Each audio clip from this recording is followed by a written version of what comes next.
நான் யாருக்கிட்டையுமே நான் போய் வாய்ப்பு கேட்க மாட்டேன், இது வரைக்கும் கேட்டது கிடையாது.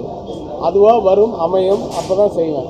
நான் போய் எல்லார்கிட்டையும் வாய்ப்பு கேட்கறதுக்கு எனக்கு கூச்சமாக இருக்கும், அதனால் நான் கேட்டதில்லை.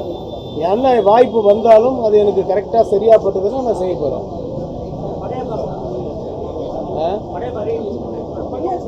படையப்பா இன்னும் ரீரிலீஸ் பண்ணல. அது நான் ப்ரொடியூசர் வந்து ரஜினி சார் தான், அருணாச்சலம் அவங்க தான் நான் பண்ணணும். நான் அவர்கிட்டே சொல்லியிருக்கேன் ரீலீஸ் பண்ணலாம் அப்படின்னு இருக்கேன். அது வந்து அவங்க இஷ்டம். ஒரு ப்ரொடியூசர், அதாவது அந்த ரைட்ஸ் யார் வச்சுருக்காங்களோ அவங்க டிசைட் பண்ண வேண்டிய மேட்ரு தான் அது ரீரிலீஸ் எல்லாம். அதான் நான் சொன்னேன், தெனாலி ஒன்று தான் என்கிட்ட ரைட்ஸ் இருக்குது. ஏன்னா நான் ப்ரொடியூசரு 5 வருஷம் கழிச்சு எனக்கு வந்துருச்சு அந்த ரைட்ஸ் எல்லாம். ஸோ நான் வந்து எனக்கு அது வந்து நான் கரெக்டாக அது வந்து மறுபடியும் அதை டிஐ பண்ணி நிறைய 5.1 இதெல்லாம் பண்ணி அதுக்கப்புறம் பக்கா ஆனதுக்கப்புறமா நான் ரீரிலீஸ் பண்ணுவேன்.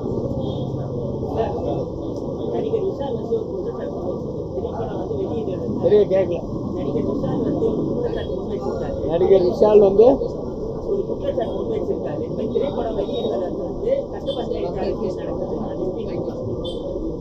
நான் அதை பார்க்கலையே, நான் அதை எப்படி பார்க்க முடியும்? ஆனால் நான் இது மாதிரி நிறைய கேள்விப்பட்டிருக்கேன். இப்போ இல்லை, அந்த காலத்துலேருந்து சில கட்ட பஞ்சாயத்துக்கெல்லாம் நடக்கிறதா கேள்விப்பட்டிருக்கேன். நடந்ததெல்லாம் சொல்லுவாங்க. பட் என் படத்துக்கு கட்ட பஞ்சாயத்து இது வரைக்கும் நடந்ததில்லை. நடக்கிற மாதிரி நான் நடந்துக்கிட்டது இல்லை.